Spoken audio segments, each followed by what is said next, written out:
The following program contains shocking portrayals of action. If you suffer from cowardice, Randall may not be right for you. Check with your video game supplier. Speaking the truth when others hold their tongues. Wrestling for justice with left-wingers and crocodiles. Resisting the temptation to keep the peace at any price. The only talk show host who writes his own theme music, Randall Terry. Hey, I'll talk to you guys soon. Just hanging out with my new homies, Dennis Rodman and the dictator of North Korea. We're going to talk about that today. And President Obama caught in a lie. Those janitors aren't getting a pay cut after all. Nothing to worry about, all of you bureaucrats. And Jeb Bush considering a run for the presidency? I just threw up in my mouth. I gotta go. A quick word of wisdom from Granny Jihad. Go, go, go! Children, you must know is that all of the prophets, you think of Muhammad, but before him, Moses. Oh, Moses was talking about Muhammad.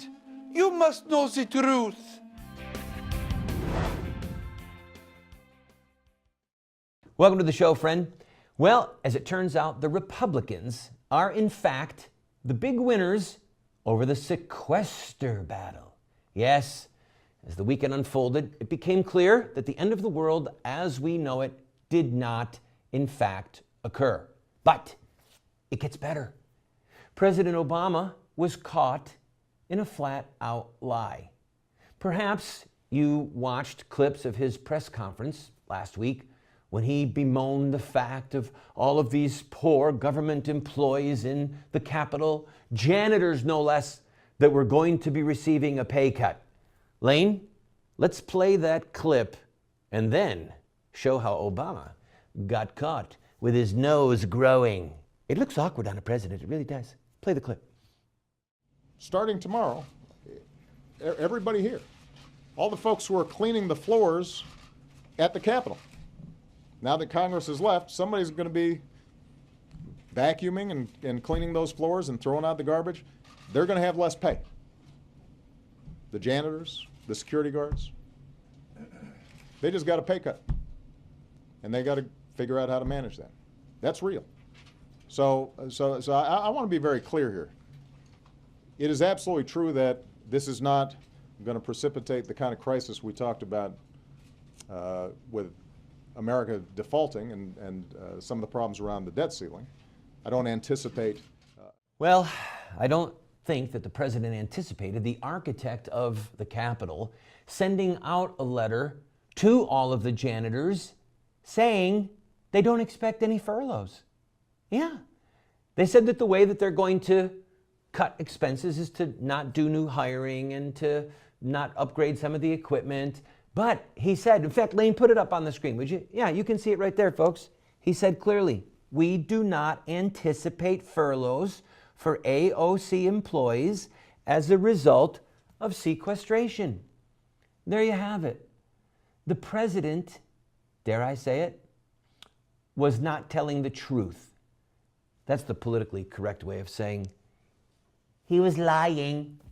He was lying. All right. I also want to play this other clip because it made me laugh. Watch this. The fact that they don't take it means that I should somehow, do a Jedi mind meld with these folks and convince them to do what's right. Mr. President, you're embarrassing yourself. Could you please get your anecdotal, Hollywood, cultural references and hip stories correct? The Jedis don't do a mind meld, okay? They do a Jedi mind trick. They use lightsabers and they have the mind trick. It's the Vulcans, it's Spock on Star Trek, not Star Wars, that does the mind meld. Oh my gosh, I felt embarrassed for him. All right, let me just pick on the president a little bit more because it's such a fun pastime and he's big and powerful, and I just have this little itty-bitty TV show. The money that we are saving, okay? He signed the sequestration order, and we're going to save $85 billion. All of it is borrowed money, okay? We're not spending money that we don't have. Now, isn't that what we teach our children? Your little boy, your little girl goes down the aisle and sees bubble gum, and they say, Mommy, Daddy, I want the bubble gum. And you say to them, no, honey, you don't have money for the bubble gum. I'm sorry.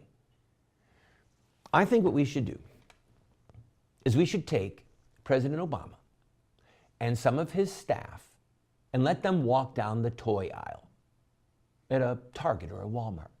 And then President Obama can say, I want that Jedi doll. No, Mr. President, you don't have the money. No, I want Spock. I want the whole Star Trek action figures, please. No, Mr. President, you can't buy that toy because you don't have the money. What if I sell myself into slavery? I'll be a slave to the Chinese if I could just get the Jedi and the Star Trek dolls. Well, now you're talking. Because the Bible says that the borrower is slave to the lender. So as funny as this all is, the president is enslaving us and our children and our grandchildren to debt. Somebody's going to pay for this sooner or later. Somebody's got to pay for these toys. And may I point out the obvious? That you are the slave laborer on Obama's federal plantation. Okay? He wants you to pay for the toys that he's purchasing. It's fundamentally immoral. All right, I've got to take a break. When we come back, a new breed of ambassador. The more tattoos, the more piercings, the better. Don't go away.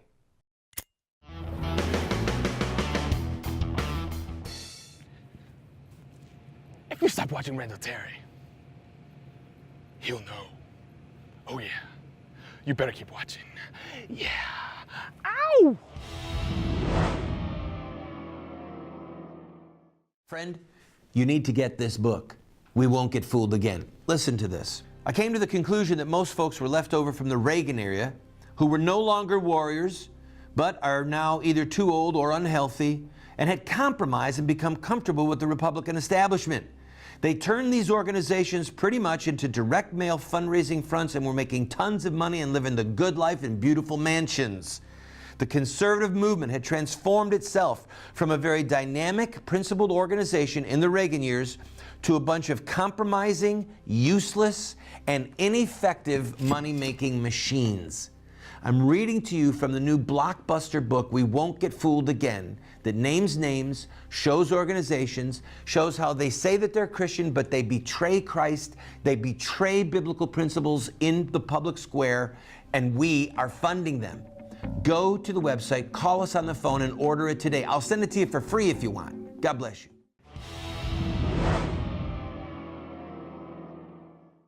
Well, the moral of the story is, the more tattoos, the better the ambassador.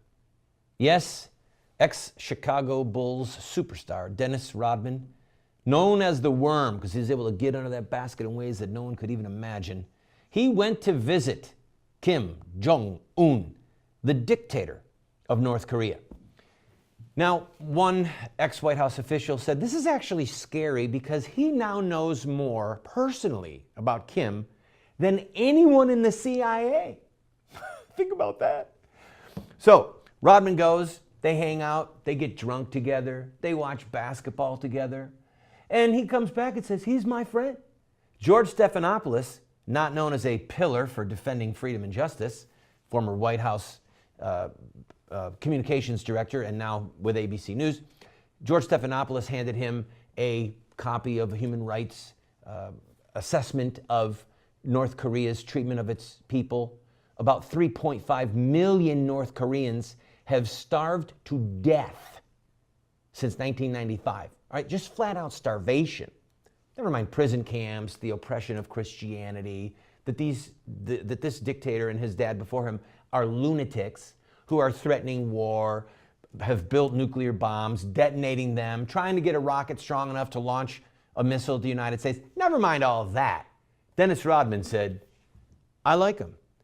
I don't agree with everything he does. Ooh, there's an understatement. I don't agree with everything he does, but he's my friend.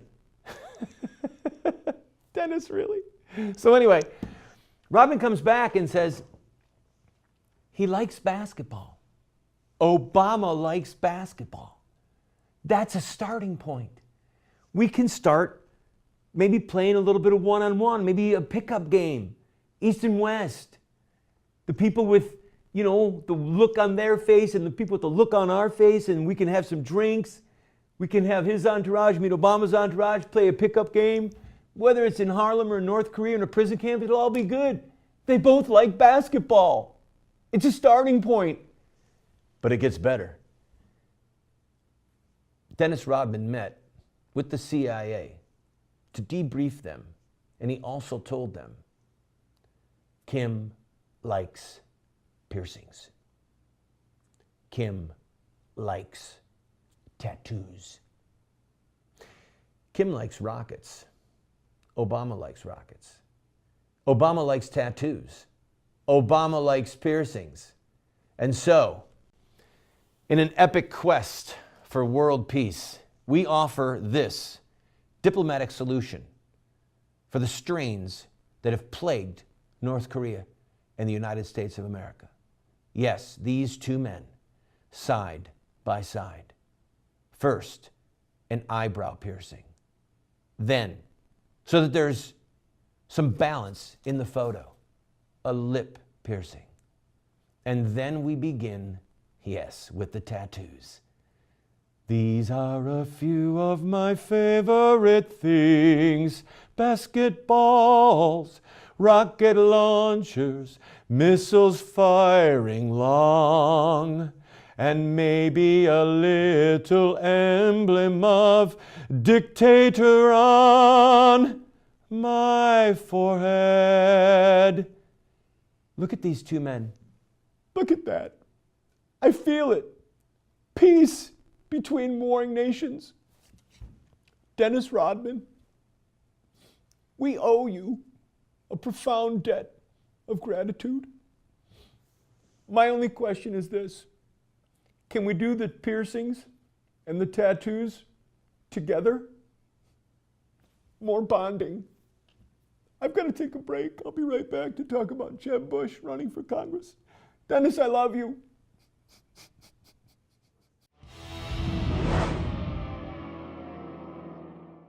Friend, you need to get this book, We Won't Get Fooled Again. Listen to this. I came to the conclusion that most folks were left over from the Reagan era who were no longer warriors, but are now either too old or unhealthy, and had compromised and become comfortable with the Republican establishment. They turned these organizations pretty much into direct mail fundraising fronts and were making tons of money and living the good life in beautiful mansions. The conservative movement had transformed itself from a very dynamic, principled organization in the Reagan years to a bunch of compromising, useless, and ineffective money-making machines. I'm reading to you from the new blockbuster book, We Won't Get Fooled Again, that names names, shows organizations, shows how they say that they're Christian, but they betray Christ, they betray biblical principles in the public square, and we are funding them. Go to the website, call us on the phone, and order it today. I'll send it to you for free if you want. God bless you. The first duty of a university is to teach wisdom, not trade, character, not technicalities. Sir Winston Churchill. Welcome back, friend. Before we talk about Jeb Bush possibly running for president, and that's the son and brother of a president, that Jeb Bush, former governor of Florida, I want to do a quick follow-up on the Bob Woodward threats coming from the White House. The New York Post released a story regarding two other journalists who have said we get treated shabbily when we do our job. One journalist was disinvited in a scathing letter from Robert Gibbs. Gibbs said, "You're not coming to this dinner with the White House." Said, "Don't show up." Another woman was called names that I cannot say on television, vile, rude, deplorable names, simply because she was asking questions of a senior White House official that were required of her if she was going to be even remotely honest and probing as a journalist. So we'll keep you posted on that. But the word is out now in the street that the Obama administration treats hardworking journalists who are trying to have some modicum of honesty, it treats them shabbily at best, or rudely, or abusively. All right, let's talk about Jeb Bush. I do not care for Jeb Bush. I have very deep and abiding reasons why, and I'm going to tell them to you. And should he decide to run, I will weigh what my duty is to conservatives and to pro-lifers to make the things known publicly that I know. Namely this. You may remember back in 2005, a woman named Terry Schiavo, who was starved to death in broad daylight in Pinellas County. I'll give you some quick background so that you understand my connection to this and why I feel the way I do about Jeb Bush. In 2003, her father contacted me through an intermediary, and then the father spoke to me directly and said, "We are begging you to come and save our daughter, Terry Schiavo." She was going to be starved to death in 2003. I went, met with the family, and we put together a list of action items, and we prevailed. At that time, I met with Jeb Bush, Governor Jeb Bush, and the family, and I, and one staffer. It was the family, Jeb Bush, me, and one of Governor Bush's staffers. We crafted a plan of what we would do to try and save Terry Schiavo's life in 2003, and we prevailed. It got a good bit of media coverage at that time. But in 2005, when the law that struck her life was, when the law that saved her life was struck down in court, they again removed her feeding tubes and proceeded to starve her to death. Again, the family asked me to come and to craft their media strategy to help lead protests and to frequently be their spokesman. Some of you may remember seeing me on television a good bit during those days. The reason that the world got to hear about Terry Schiavo is because the family asked me to use my media skills and my gravitas as the founder of Operation Rescue to create a hubbub and to create a firestorm, and that's what we did. A lot happened that I don't have time to discuss today. It would literally take a book to go behind the scenes in some of those details. But here's the bottom line. Jeb Bush had the authority to save her. As the chief law enforcement officer of the state of Florida, as the governor of Florida, he could have ordered state troopers to go in and to physically remove her and to take her to a hospital where she could have been saved. It gets worse. He actually had an ambulance 2 blocks away around the corner with state troopers ready to go. He told them to go and to await his order. And then he blinked. He let a little local tin pot, godless judge starve this woman to death. Lawyer after lawyer wrote memos and briefs presenting them to Governor Bush, showing that he had the authority to intervene and to save this woman's life. But he did not possess the courage and or the moral compass to do so.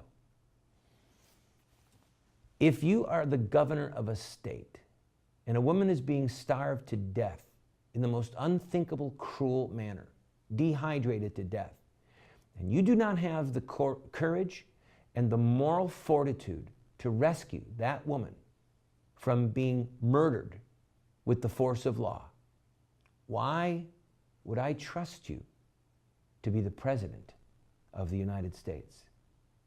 Why would I think that you would have the courage or the moral fortitude to make the tough calls when our entire nation's life might be on the line?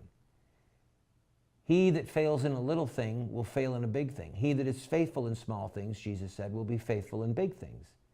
If you weren't faithful with the authority that you had to protect Terry Schiavo, why would I think you would be faithful with the authority that you might seek as the president? We'll keep you posted on that. Jeb Bush will be speaking next week at CPAC in Washington, D.C., just outside D.C. CPAC is one of the largest and most influential PACs in the country. He's giving a primetime speech there. Says, I'm not going to make up my mind for a year whether or not I'm going to run. Please, God, please, please, not Jeb Bush, please. I'll be right back.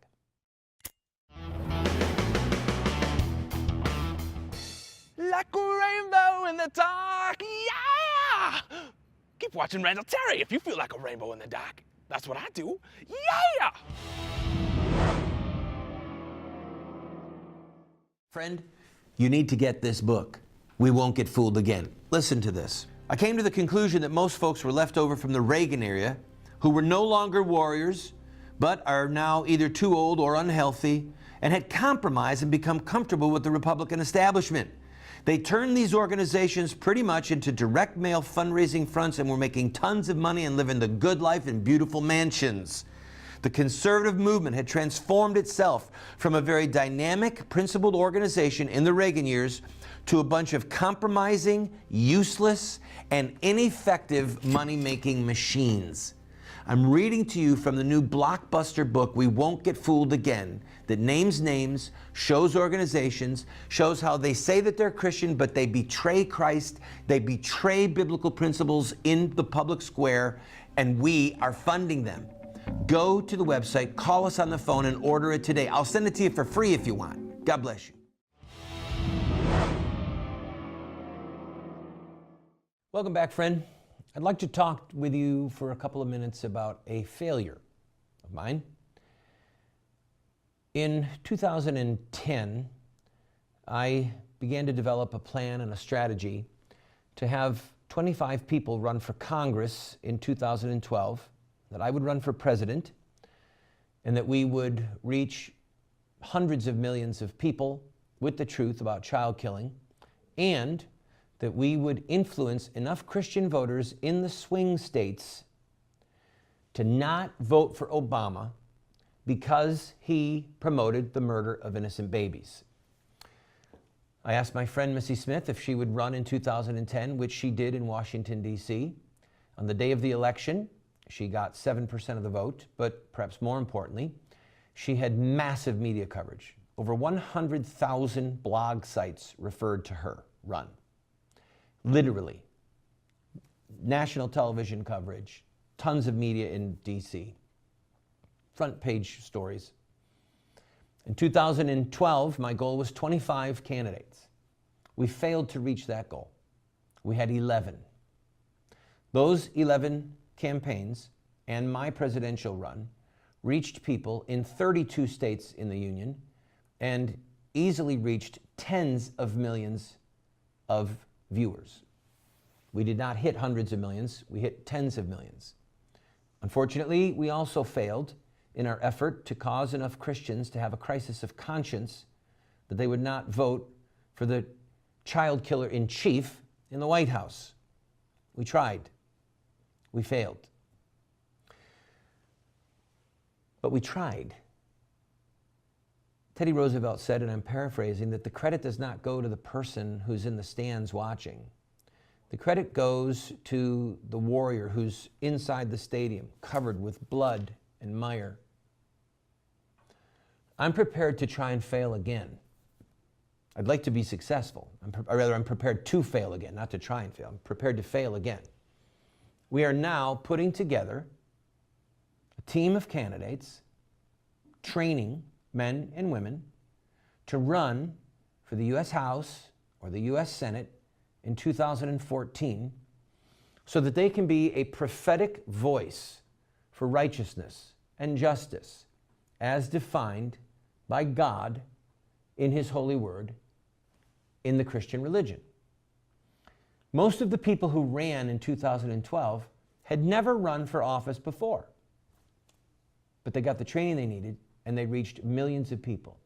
I'm asking you to contact us at the email you see on the screen if you would be interested just in learning more about running for office yourself. God bless you.